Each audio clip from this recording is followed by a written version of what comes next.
Okay, what's going on, boys? NealGuides here. Welcome back to another video. And in today's video, we're going to go over player switching to fix that all of you guys been wondering about, that probably people don't know about, but it actually does exist, and it guarantee will, well, statistically speaking, will have changed the way you right stick switch to make it more efficient and more effective. If you're a part of the Patreon series, patreon.com/NealGuides, I got a full video on this, an hour and a half long, explaining the difference between player relative and ball relative, and how to press like a top tier pro player. Link is down below for the description for my Patreon series, patreon.com/NealGuides.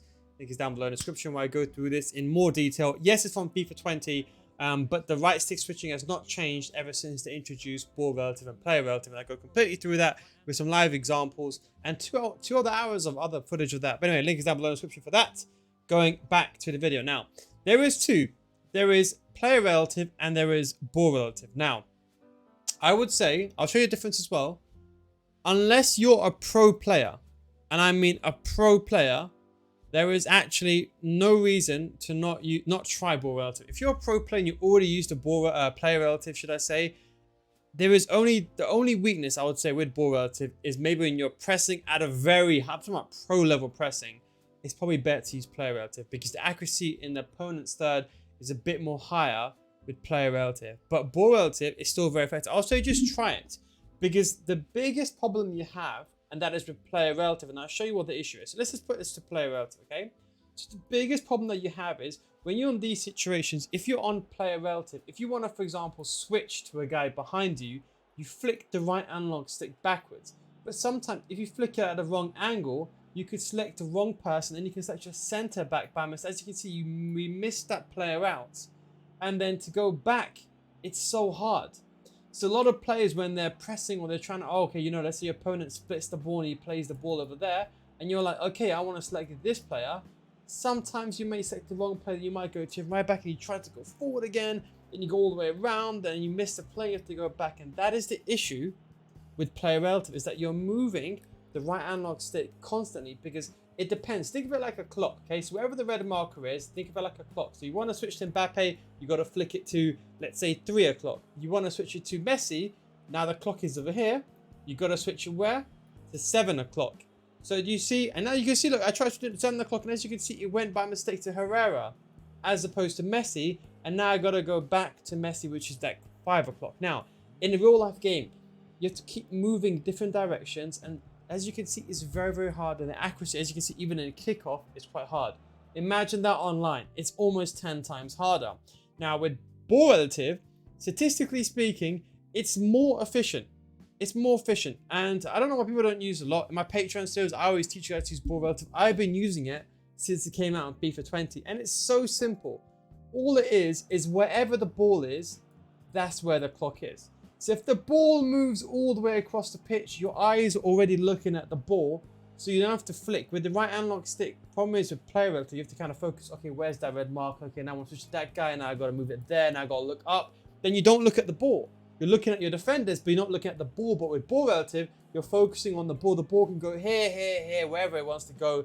Your eyes are always focusing on the ball, and that way you know where the ball is at all times. So it actually helps you defend better because you're not distracted by looking at your defenders. Now, that's just one benefit, which is already a good benefit as it is.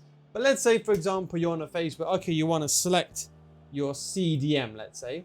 All you have to do is flick it one direction. So let's say you go once to that player, I go again, that's it. So if for example, the game switches to the wrong player by mistake for you, you just have to keep flicking it in one direction multiple times. Like that. So do you see how, statistically speaking, if, for example, the game makes a mistake for you, you're just moving it back the same way. And because your eyes are always focusing on the ball, you're going to guaranteed, if you close your eyes, like I know, for example, here, if I close my eyes, guarantee, I'll move it once and it'll go to Messi. If it doesn't go to Messi, I press it down again and it'll go to him guaranteed. As you can see, like that. And you could just switch between those two players. With ball relative, the game is quite smart to know which players you want to go to. And as you can see, let's say you want to go to the central area. That's the exact same thing. So you have that trial and error period. If you try to use player relative, you have to, for example, let's say you want to go to, let's say to that player. Let's say Dijkstra's kind of theory, Postman's theory, whatever it's called. You kind of have to go, let's say you want to go straight to this guy. Let's say you go to this guy by mistake, you have to go to that guy. You got to move your right analog stick towards 7 o'clock first, and then you have to move it after towards 11 o'clock. And then by that time, you're not looking at the ball anymore. You're then looking at the players, and then you're making an adjustment. And that 2 o'clock, it could go, for example, it could be like this. It could go, for example, to Messi and then to someone else like Neymar. So that brings in another issue where if we just simply just flick it back, let's say 1, 2 twice, like that, you have that guaranteed play. And this is the best benefit of all. It will choose the player closest to the ball at all times. Now, the issue is here, again, with player relative, right? If you try to use player relative here, let's just choose his closest defender here. With player relative, sometimes, for example, if you, let's say, for example, you're choosing, okay, let's make it a bit easy. Let's just choose Messi. If you want to choose Messi, if you right stick switch, because we're on ball relative now, so it won't work. But if you right stick switch with player relative, you may select a centre back or you may select one of these guys by mistake. But with ball relative, it's simple. If I want to select this guy, I just flick 11 o'clock. If I want to select this guy, I just flick 9 o'clock. Watch how simple it is. Look, that's the wrong controller. As you can see, watch. Up. See? Even if I hit it at 12 o'clock, the game is smart enough to know that Adrissa Gay is a bit more to the right. If I hit it a bit more, even if I got guard, even if I hit it, for example, about 10 o'clock, the game is smart enough to understand who you want to select because he knows you're only going to go directly middle at that point. So you can see I can switch between Messi, Herrera, and Hakimi very, very quickly. And let's say, for example, the game selects the wrong player like it does. Let's say it chooses Verratti by mistake or the left centre back. You can just correct it by going in the same direction, you see? So the correction rate is much more efficient.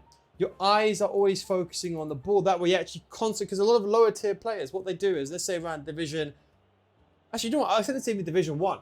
If you're a pro player, you have a mental image of where the game is, and you can glance to see a player running in behind, you can detect the danger. But at, let's say, division 5 to division 1 level, you might not have that ability. Even in division 1, a lot of players that are elite division players don't have that ability. So you need to be able to focus and see that player so you can react. If, for example, you're on, as I said, player relative, your eyes are going to be wondering, oh, where's that red marker? Is it on that player? Is it on that player? Oh, now I made a mistake. Now I got to switch it back. So you can see there how it's so effective. So what I would say is literally just go into a game and try ball relative. Yes, you're probably going to lose a couple of games. You know, don't expect some miracle in the first. It's going to take your time for your eyes, A, to adjust, and B, for your control. But once you're used to it, literally wherever the ball is, just think of the ball like a clock. That's there, that's the clock there. That's 12 o'clock. Bam, I flick there, I can flick there, flick wherever I want. If I want to switch the ball to Verratti, I'll just go 1, 2 back like that. Or if I want to, for example, go all the way along, for example, like here with Neymar, I can go all the way along down and go to Messi. Now, the only downside is, if in theory you want to select your right back here, it is quite hard. You can't actually physically select it. Now, of course, you're never going to want to select your right back in this instance. That's why the game is quite smart. But that's where you lose that benefit. And that's what I mean. If you're a pro player, if, for example, you're anticipating a through ball, let's say your opponent's going to do some mad pass, let's say to that winger. Yes, you can do it in the trajectory in the air. As you can see, I right stick switch and I get that player. But, for example, you can't select the complete opposite side.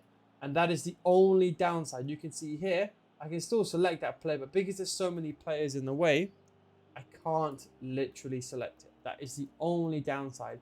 But the chances, but at this situation, when you rotate the ball, when the ball is mid-air, you can then select that player.